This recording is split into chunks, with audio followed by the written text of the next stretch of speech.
ఈ మధ్యకాలంలో వైసీపీ నాయకులందరూ వాళ్ళు చెప్తుంది ఏంటంటే కనుక మేమందరం శుద్ధపూసలం, మా మీదే అన్యాయంగా అక్రమంగా కేసులు పెడుతున్నారు. అందులో ముఖ్యంగా పిన్నెల్లి రామకృష్ణారెడ్డి బ్రదర్స్ అమాయకులు అంటున్న మన యాంకర్ శ్యామల గారు తెలుసు కదా, అమాయకులు అంట పాపం వాళ్ళు. ఏమండి, ఈ వైఎస్ఆర్సీపీ వాళ్ళు మాట్లాడే మాటలు చాలా హాస్యాస్పదంగా ఉంటాయండి. పిన్నెల్లి రామకృష్ణారెడ్డి అరాచకం కల్లారా దగ్గర నుంచి చూసిన వ్యక్తులు అండి మేము. మాది మాచాల నియోజకవర్గమే. పిన్నెల్లి రామకృష్ణారెడ్డి అతను 5 సంవత్సరాల్లో అనేక రకాల దోపిడీ, మాచాల నియోజకవర్గంలో అనేక రకాలుగా దోపిడీలు చేసి ఎంతోమంది బీసీ నాయకుల్ని పట్టణ పెట్టుకున్న అత్యంత దుర్మార్గమైన వ్యక్తులండి వాళ్ళిద్దరూ, అన్నదమ్ములిద్దరూ. ఎంతోమందిని తెలుగుదేశం కార్యకర్తలను ఎంతోమందిని పట్టణ పెట్టుకున్నారు. ప్రతి పల్లెటూరులో టెర్రరైజ్డ్ చేసి జనాన్ని చాలా ఇబ్బందులు పాలు చేసిన వాళ్ళండి. ఎలక్షన్ అయిపోయిన తర్వాత కారుంపుడు వచ్చి ప్రత్యక్ష సాక్ష్యంగా మేము ఉన్నామండి. కారుంపుడు వచ్చి ఎంతో విధ్వంసం చేసిన వ్యక్తులు అతను. ఈవీఎం ప్రజాస్వామ్యం 4 సార్లు ఎమ్మెల్యేగా గెలిచి అదే ప్రజల మీద దాడులు చేసి తిరగబడి ఈవీఎంలు పగలగొట్టి అత్యంత దుర్మార్గంగా 4 సార్లు ఎమ్మెల్యేగా చేసిన వ్యక్తికి ప్రజాస్వామ్యం మీద గౌరవం ఉండాలా లేదా? బూత్లోకి ఎంటర్ అయ్యి ఈవీఎం బాక్సులు బద్దలు కొట్టావంటే నీకు ఓడిపోతావని ముందే తెలిసే వాళ్ళంత దౌర్జన్యానికి దిగారు. ఎంతో హింస చేశారండి పల్నాడులో. 5 సంవత్సరాలు తెలుగుదేశం కార్యకర్తలు కానీ జనం కానీ ఎప్పుడు వెళ్తారా ఈ నరకాసురులు అని ఎదురు చూశారు. 30,000 మెజార్టీతో ఓడిచ్చారంటే ప్రజలు ఎంత ఆగ్రహ ఆవేశాలతో ఓటేస్తే అన్నదమ్ములు ఇద్దరు ఓడిపోయారో ప్రజాస్వామ్యమే చెప్పుద్దండి వాళ్ళ ఓటమి, వాళ్ళు ఎంత యథోతనంగా పరిపాలన చేశారనేది. లోకేష్ ఎవరితో పెట్టుకోకూడదో వాళ్ళతో పెట్టుకున్నాడు. ఈసారి మాత్రం లోకేష్కి మామూలుగా ఉండదు సినిమా, పిన్నెల్లి బ్రదర్స్ సినిమా చూపిస్తారు అంటూ మరి అదే యాంకర్ శ్యామల కానీ ఈ మధ్యకాలంలో కొత్తగా పాపులర్ అవుతున్న వాళ్ళ వైసీపీ అధికార ప్రతినిధి వెంకటరెడ్డి కానీ ఆ శేఖర్ రెడ్డి కానీ వీళ్ళ ముగ్గురు హైదరాబాద్ వేదికగా వార్నింగ్ ఇస్తున్నారు కదా, మరి ఆ వార్నింగ్ ఎలా చూడాలంటారు? అసమర్థులు మాట్లాడతారండి, సమర్థులు పని చేసుకుంటూ వెళ్తారు. లోకేష్ గారు చిటికిన వేలు మీద ఎంట్రుకు కూడా బేకలేరండి. ఎందుకంటే లోకేష్ గారు ఎంత నిజాయితీ పరులో ఒక మాట ఇచ్చాడంటే ఆ మాట కోసం ఎంత కమిట్మెంట్గా ఉంటాడో నాకు తెలుసండి. లోకేష్ గారిని దగ్గరగా ఉండి ఆయనతో సంవత్సరం పాదయాత్ర చేసిన వ్యక్తిని నేను. నాకు తెలుసు ఆయన కమిట్మెంట్ ఏందో. ఆయన చిటికిన వేలు మీద ఎంట్రుకు కూడా బేకలేరు ఈ సోకాళ్ళు వైసీపీ నాయకులు ఎవరు కూడా. మరి ఎందుకని లోకేష్ గారిని టార్గెట్ చేస్తే వైసీపీ నాయకులు మాట్లాడుతున్న మాటలను అసలు ఎలా చూడాలంటారు? కుక్కల మురిగిని అనుకోవటమేనండి. దారిని సింహం పోతుంటుంది, కుక్కలు మురుగుతూ ఉంటాయి, మురగని వాటి మురుగుడు మురుగుతూ ఉంటేనే మన గొప్పతనం ప్రపంచానికి తెలుసుద్ది. ఇవాళ గూగుల్ సంస్థ కానీ అనేక సంస్థలు కానీ కాలికి బలపం కట్టుకొని పండగ అనక పగలనక రే అనక అనేక దేశాలు తిరిగి అనేక కంపెనీలు తీసుకొస్తా అతని విద్యా వ్యవస్థలో కూడా ఎంత నాటుకుపోతున్నాడంటే భవిష్యత్తులో తెలుగుదేశం పార్టీకి 40 సంవత్సరాల నాయకుడు దొరికాడండి.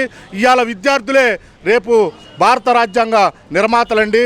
ఇవాళ విద్యార్థుల్లో నాయకత్వ పట్టిమని లోకేష్ గారు నింపుతున్నారంటే అతని నాలెడ్జి ఆలోచించండి. వీళ్ళు రేపు భావి భారత పౌరులు అని వాళ్ళని అనేక సైన్స్ ఎగ్జిబిషన్కి తీసుకెళ్ళటం కానీ, మార్క్ అసెంబ్లీ పెట్టడం కానీ, ప్రజల్ని చైతన్యవంతులు చేయటం కానీ, ఆ యూనిఫామ్ కానీ, ఆ బెల్టు టై ఎక్కడా కూడా పొలిటికల్ ఇన్వాల్వ్మెంట్ లేకుండా సర్వేపల్లి రాధాకృష్ణ గారిది, అమ్మ డొక్కా మాణిక్యమ్మ గారిది, వాళ్ళ అన్న మధ్యాహ్న పథకం అని చెప్పి చంద్రబాబు నాయుడు గారి ఫోటో కానీ, విద్యాశాఖ మంత్రి అయినా తన ఫోటో కానీ, అంటే వీళ్ళ కుటుంబానికి ఫోటోలు పిచ్చి లేదండి. ప్రజలంటేనే వీళ్ళకి పిచ్చి. ఆనాడు నందమూరి తారక రామారావు దగ్గర నుంచి ఈనాడు నారా చంద్రబాబు నాయుడు వరకు కూడా ప్రజల కోసమే బతికారండి. భారతదేశానికి సంక్షేమం ప్రవేశపెట్టింది తెలుగుదేశం పార్టీ. ఆ రోజున కిలో 2 రూపాయలకు బియ్యం పథకం ఇచ్చిన ఏదైనా సరే జనతా వస్త్రాలు కానీ పేద ప్రజల కోసం ఆ స్త్రీల పట్ల ఎంత గౌరవం అంటే వీళ్ళు మాట్లాడిస్తున్నారు ఆ రోజాతో వాళ్ళతో. అలా మాట్లాడించొద్దో లేదో కూడా సంస్కారహీనులండి. తల్లి చెల్లినే బయటికి నెట్టేసిన వ్యక్తులు వాళ్ళు. కానీ ఆ రోజుల ఆస్తిలో హక్కు తెచ్చిన పార్టీ తెలుగుదేశం పార్టీ. మహిళలు కూడా పురుషులతో సమానమని, స్త్రీకి కూడా వాటా ఉండాలని ఆస్తి హక్కు చట్టం తెచ్చిన పార్టీ తెలుగుదేశం పార్టీ. ఆ రోజున ఉచిత వైద్యం కానీ అన్ని రకాల కార్యక్రమాలు చేసిన పార్టీ తెలుగుదేశం పార్టీ. మండలానికి ఒక పాఠశాల కానీ, మండలానికి ఒక హాస్పిటల్ కానీ, మండల వ్యవస్థను తెచ్చి ప్రజలకి ప్రజాపాలన అంటే ఏందో రుచి చూపించిన పార్టీ తెలుగుదేశం పార్టీ అండి. తెలుగుదేశం పార్టీని వీళ్ళేదో అనుకున్నారు 5 ఏళ్ళు మేము వచ్చాం పార్టీని తీసేస్తామని. ఇది ప్రతి తెలుగువాడి గుండెల్లో ఉన్న పార్టీ తెలుగుదేశం పార్టీ. ఇవాళ అన్ని రకాలుగా ఇబ్బందులు జరుగుతున్నా కానీ ఆ ఇబ్బందుల గురించి మాట్లాడు జగన్మోహన్ రెడ్డి. అతను రాజకీయ అవసరం, శవరాజకీయం. ఎక్కడ పోయినా వాళ్ళ తండ్రి కానుంచి మొదలైందండి అతని శవరాజకీయం. ధనదాహానికి ఎంతోమందిని, తన సొంత బాబాయిని కూడా చంపుకున్న వ్యక్తులు వీళ్ళ మనకి శుద్ధపూసల్లాగా నీతులు చెప్పేది. సొంత బాబాయిని చంపుకున్నావు, తల్లి చెల్లిని బయటికి నెట్టావు, అనేక రకాలుగా ఎంతోమందిని పొట్టన పెట్టుకున్నావు. మొన్న ఓదార్పు యాత్రని మొన్న పోయి ఒకరిని కారు కింద వేసి తొక్కిచ్చావు. కనీసం ఇంటికి పోయి సానుభూతి తెలపవండి. మా నాయకుడిననే కెపాసిటీ మీది.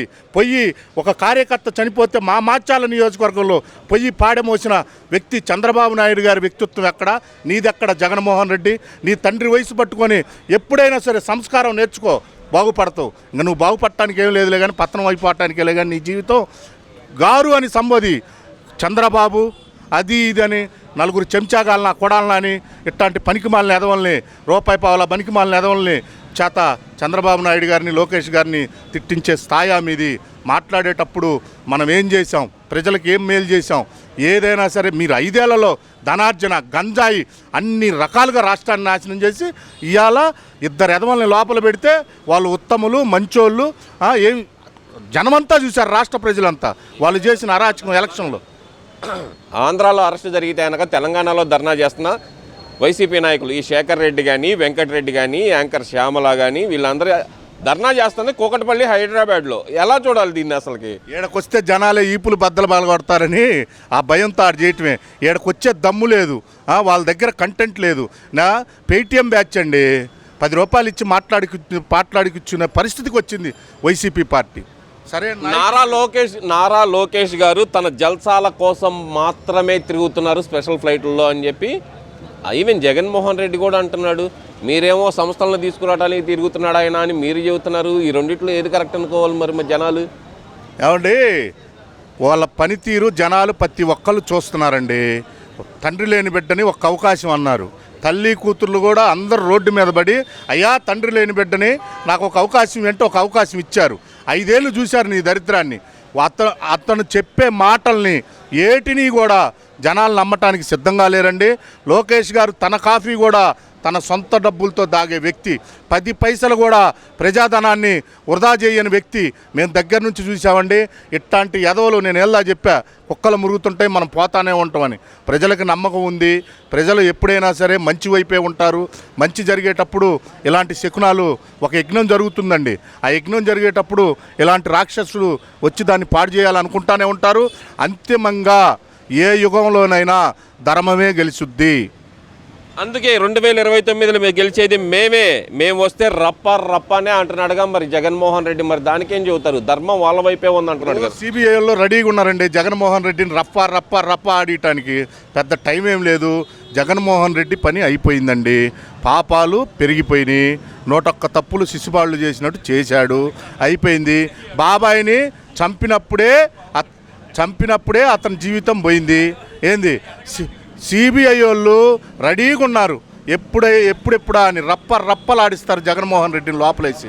ఇంకా అతను రప్పలు అన్నీ అయిపోయినాయి. ఏంది, సెకండ్ మాటలను ఎవరు పట్టించుకోవాల్సిన అవసరం ఏం లేదండి. అంతే, సెకండ్ ప్రజాస్వామ్యానికి పెద్ద సెకండ్ జగన్మోహన్ రెడ్డి ఒకటే. దాంట్లో 2 ఏళ్ళు గొడ్డలు పెట్టేటువంటి వ్యక్తి ప్రజాస్వామ్యానికి. మహిళల పట్ల కానీ, పిల్లల పట్ల కానీ, వ్యవస్థ పట్ల కానీ ఎటువంటి గౌరవం లేదు. అతని టైంలో గంజాయి, డ్రగ్స్, దాంట్లో కూడా లాభార్జన చూసిన అత్యంత నీచమైన క్యారెక్టర్ గల వ్యక్తి జగన్మోహన్ రెడ్డి. అతని గురించి మనం మాట్లాడుకోవటం అనవసరం, టైం వేస్ట్. జస్ట్ మన పని మనం చేసుకుంటూ పోతే మళ్ళీ 29లో కూడా ఇదే రేంజ్లో తెలుగుదేశం పార్టీ జెండా ఎగరైపోతుందండి, కూటమి ఖచ్చితంగా.